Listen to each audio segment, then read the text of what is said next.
Tonight, can you guess why this crook was skating on thin ice even before he made a major slip-up? And how do you send a wake-up call to career criminals that it's time for a new career? Catch it all on America's Dumbest Criminals. Delta 1566, give me a call and you'll be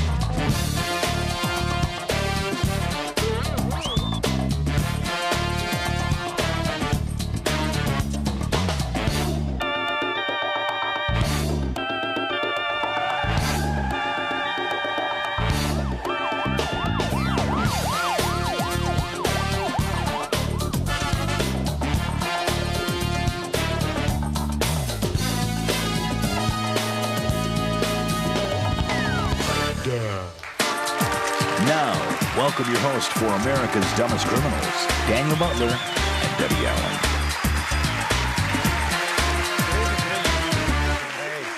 Why don't you tell everybody what happened to you on the way to the studio? No. Come on. No. Come on. All right, I got a speeding ticket. What else? It was on my own street. What else? Okay, I had called the police last year to complain about the people speeding on my street. Okay, and they got me. He's on the right show tonight, isn't he? Yeah, buddy. Well, your little mishap, though, doesn't even begin to compare with our first story. Of course, you've heard the phrase, thick as thieves. Well, tonight our show is thick with thieves as we show you excerpts from an undercover operation. It was run by the police department in Redondo Beach, California. It was the largest sting of its kind and a huge victory over bad guys who were grabbing the goods of law-abiding citizens. Here's the first of our three-part look into Operation Bull Market.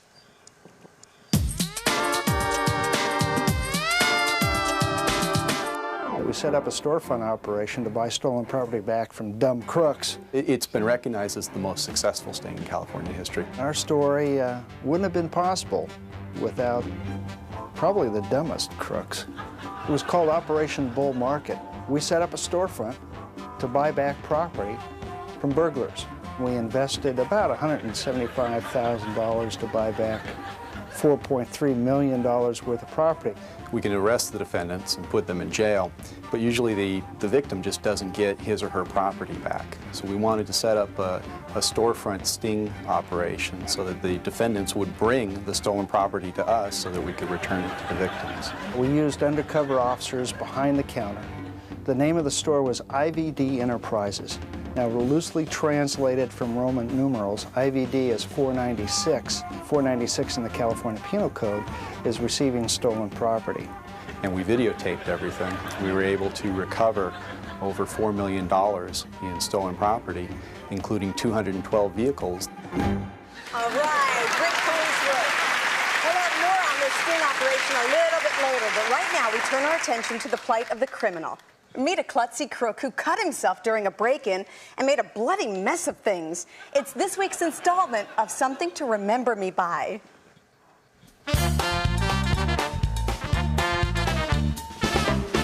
Well, the subject decided to steal some designer jeans from a local store, and he walked up to the window and looked in and saw the jeans he wanted, busted the glass out. In the process of busting the window glass out, he cut his forearm open. He apparently took a bunch of jeans, wrapped them around his forearm, and left from the scene. We just followed the blood trail and the jeans that he had dropped on the way, all the way back to his apartment.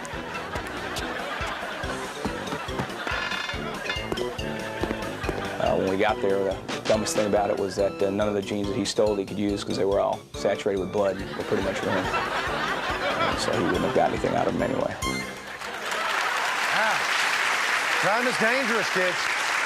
You know, if you live where ice and snow are a problem, you probably know these tips for winter driving. Accelerate slowly. Tap the brake gently to reduce speed. Remain calm at all times. Fasten your seatbelts now, kids. As you'll see, ice ain't nice. If you've ever driven on ice, you've experienced a little of this. But have you ever done anything like this? He comes down the hill, across the street, then ouch! Ooh, but it's not over yet. No, not by a long shot. Bumper cars and more bumper cars until finally he comes to a stop. We're coming out the hill. Try to stop. She was just like a sheet of ice. Kept sliding. And seem to gain momentum. Especially right there over there. Just all over the place. Second one, not the first one. I'm trying to steer, but she doesn't have no part of it. I wish he would have totaled it and get a new car out of it. I wanted to come back and hit it again. It's a rare thing to get away with breaking a law of the land, but breaking the laws of physics? Don't even try it.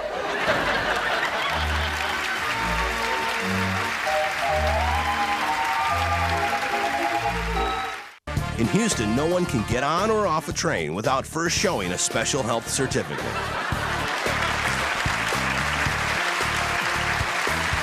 Our next story involves health, but not trains. Perhaps the driver caught speeding had seen too many doctor shows on TV. He thought he could play mind games with the officer, but he just wasn't up to the task. I had a couple of teenage boys on one of our little state routes here. It's posted 45-mile-an-hour speed limit, and I clocked them at 84 by radar. And, you know, of course, stopped the car and go up to the window, and the driver, he's just got a story to tell me, you know, right off the bat. Hey, man, you know, officer, you know, my friend here, he's got a brain injury. His ears are bleeding. He's hemorrhaging. You can call his coach. You know, I'm trying to get him to his mother. You know, she's a nurse. And I look over at the guy and say, hey, are you okay? He you know, kind of shocked at what his friend's, you know, talking about. I said, are you sure you're all right? He said, yeah. He said, I just don't feel real good. You know, my head is kind of hurting. I said, well, I'll tell you what. I said, I'm gonna get you an ambulance. So I summons out all kind of medical people just to check him out. I figured it was probably just a front. They were trying to back out of the citation because it was going to be a reckless driving ticket anyway. So, make a long story short, you know, the whole cavalry's called out, red lights galore, paramedics, fire trucks, you name it, they were there. The guy refused the treatment at the scene, and, you know, his friend, the driver, he, you know, kind of took his medicine and signed on the dotted line at the bottom. So that was probably the wildest one I've ever had. Daniel could have used that excuse this morning, because it's not a good idea, though, to cry wolf with a police officer, is it, Daniel? Nope. I think there was something wrong with his brain, but it was figuratively, not literally. He might find some kindred spirits, maybe even a support group from the folks who got stung by that sting operation we showed you earlier. For more details on this incredible undertaking, we take you back to Redondo Beach, California. In order to get the defendants to come into the store, our officers went out and posted flyers saying that they would buy property. And that's all it said, just buy property. And when someone would come in and offer to sell a car, we would offer about 4% of Blue Book value. So if it was a legitimate citizen, they weren't going to sell their car for that. We would gain the confidence of these dumb crooks and end up buying from them on more than one occasion. They would end up copying out to us about crimes that they had done that we had no knowledge about. They don't have cameras at the back, but they have them at the front. They don't have no cameras at the back gate. And we go to, when we take people to we got a D-lot where everybody parks for work. So that's when I hit them. I just take people over there and keep the car. So we ended up pinning a lot more crime on them than they actually had walked into. One of them stole the car, sold it to these officers, and then promptly ran back into the parking lot, jumped in the car, and tried to steal it a second time. The big takedown day, we invited the media, and it was covered by virtually every TV news station in the Los Angeles basin. Police Department, order with search warrant, demand entry, open the door now. They went out with SWAT teams and arrested a number of suspects that had been identified. Get down on the ground! Get down! It was a proud day for law enforcement here in the South Bay. That's pretty amazing. We'll bring this story to a close a little bit later in the show. Here's a familiar phrase appropriate to the people we just saw and those you're about to meet. Be sure your sins will find you out. Or to put that in more practical terms, if you don't turn off your cell phone before you start bragging about the hoax you're pulling, you're gonna get busted. Instead of covering their tracks, see how these teenagers in Sandy, Utah got stopped in their tracks. I received a call from our dispatcher about a traffic accident. They'd originally left the scene of where the accident occurred and they'd waved down another officer.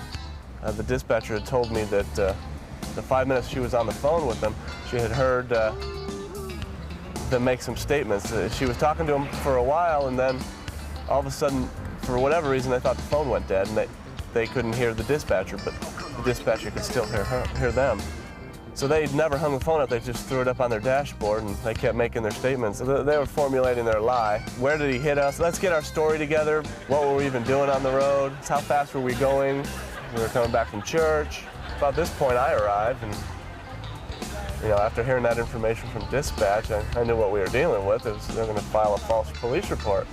Well, I talked to the passenger in the car and basically told him I knew that what they had done. They never hung up their cell phone, and he kind of shook his head in disgust. I took my code book over there and let him read the law on, filing a false police report. And then he told me the whole story, that they just saw somebody they knew and they started flipping each other off at the infamous middle digit. And they got mad and he got mad and they played a little bumper tag down the streets of Sandy. He was afraid at this point that his dad was going to be mad because there was damage to his truck, which I'm sure would be the case. I walked by their car. I also noticed there was a video camera in it. And I asked to see what was on the video camera.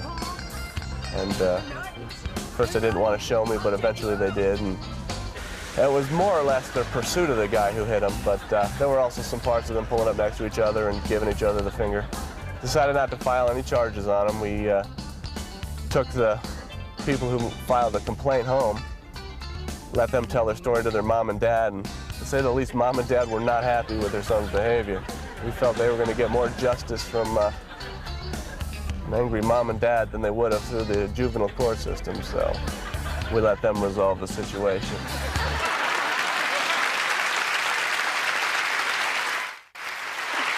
Round 3 of the bull market sting operation is coming up. But now with news from a source whose name is more credible than Stone Phillips, Cokie Roberts, or Wolf Blitzer. Here's Daniel with ADC Headlines.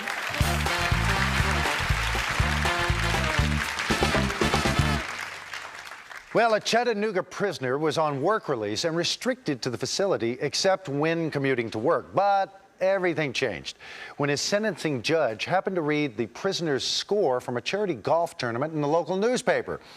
Well, he's now serving his entire 4-year sentence, and it'll be a long time before his tea time comes up again. Penny wise, pounds foolish. That was the epilogue on this story of a man in Providence, Rhode Island, who knocked over an armored car driver, grabbed the 4 closest money bags, and fled. Well, it so happened that the bags that he grabbed contained $800 in pennies for a staggering total weight of 120 pounds. He was easily overtaken by police. I think you're only brought good luck from pennies you find one at a time, Beef Eater is a brand of gin. Beef Eaters with an S is a brand of toy dog bones. Apparently, a pair of thieves in Newark weren't watching their P's and Q's or their S's when they made off with 799 cases of something they thought would be a black market bonanza instead of a golden retriever's nirvana. Well, so much for barking up the wrong tree. And that closes the file on ADC Headline News, ripped from somewhere near the back of your local newspaper. Debbie? It's time for the closing chapter of our inside look at the bull market sting operation in Redondo Beach.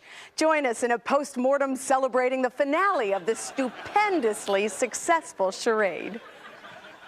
In the end, we identified and arrested 96 suspects. We filed 539 felony counts. About 84 of the 96 suspects had prior felony arrests, which meant obviously they've dealt with law enforcement before, so they've got to be more of the dumber crooks that we have to deal with. We recovered 212 stolen vehicles. It was interesting in a number of the conversations what we heard from the crooks, such as, they were boasting, I'm never going to get caught, and the cops are so dumb that they'll never catch me. Well, we've sent them all back to prison, and they'll be there for a while. Now, behind the counter in the store was a trophy from the Police Athletic League. And on a couple of occasions, these crooks would notice that and inquire why we had such a trophy. And they were simply told, with the undercover officers trying to keep a straight face, that they contributed to the police athletic league. And that was just one way that they kept the police out of their hair. If it weren't for the dumber crooks, we wouldn't have had Operation Bull Market. And if it weren't for dumb crooks, I probably wouldn't have a job, and you probably wouldn't have a show. Yeah, I guess that makes Debbie and I doubly indebted to the police officer for their great police work. Now we move on to an operation far less sophisticated. There are no undercover officers, no months of planning.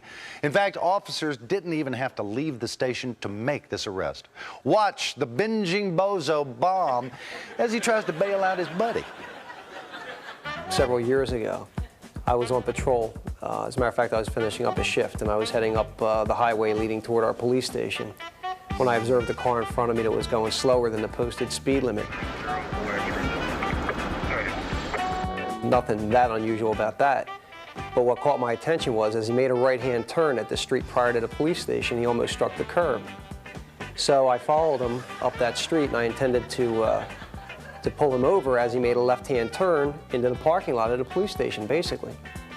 At that point in time, he went through a marked stop sign and a do not enter sign and went around the rear of the police station where it's restricted access, right past the back door of the police station, around the far side of the police station, and pulled his car over near our Sally port where we're bringing our prisoners in. And as he got out of the car, I asked him if he needed any assistance, if I could help with anything. Yeah, I came to pick up a friend of mine. And realized from his demeanor, his staggering, that he was drunk. I think y'all arrested him for drunk driving. I hadn't had anything to drink, not at all. No. No. Well, turn around, what for? Under arrest for DUI. No, really, I just came to pick up a friend of mine. Y'all arrested him. I'm trying to do him a favor. So basically, he surrendered himself. I walked him 20 feet inside the police station and arrested him for drunk driving at that point. I just came to pick up a friend of mine. Y'all arrested him. I'm trying to do him a favor. I'm trying to do him a favor. Watch your step, watch your step.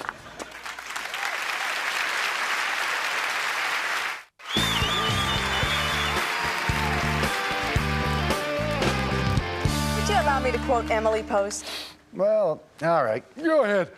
Daniel, you can dress this guy up, huh? What? All right, Emily Post said that manners are a sensitive awareness of the feelings of others. And our last story tonight portrays one of the most sensitive criminals we've ever come across. Yeah, excuse me. Oh, he's a real pussycat, this one. Yeah, Deb. I'm glad you said excuse me. Yeah. You've heard that bad manners can cause problems. Well, watch how good manners bring this criminal's downfall.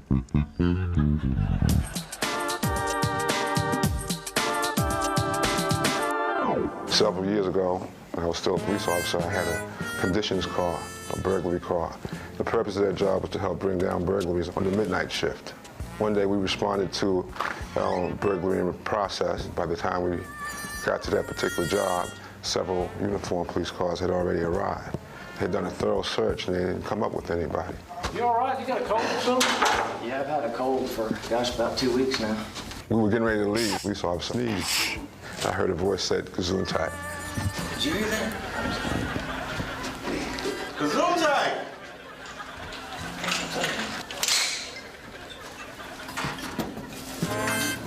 But I found that the burglar had climbed up into the ceiling. I heard a voice said, "Gesundheit."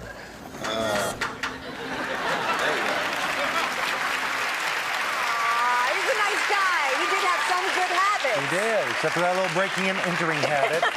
And we'll take this opportunity to say bless you for watching America's Dumbest Criminals. Keeps us in a job and off the streets, and that's got to be good for something. In your case, yes, sir. Well, yeah. Well, we're signing off for now, but we'll count on seeing you next time. There's a lot more dumb where these stories came from. If you've got a lead on a story, or you just can't wait till next week for more state-of-the-art stupidity, visit our website at www.dumbcrimes.com. We want to thank you for joining us and extend our gratitude to the law enforcement officers who make this show possible. Every day they lay their lives on the line to keep us safe from the stupidity of would-be criminals. As always, we hope that we've all learned from others' mistakes. But if you haven't yet, we just might see you next week on America's Dumbest Criminals. Goodbye.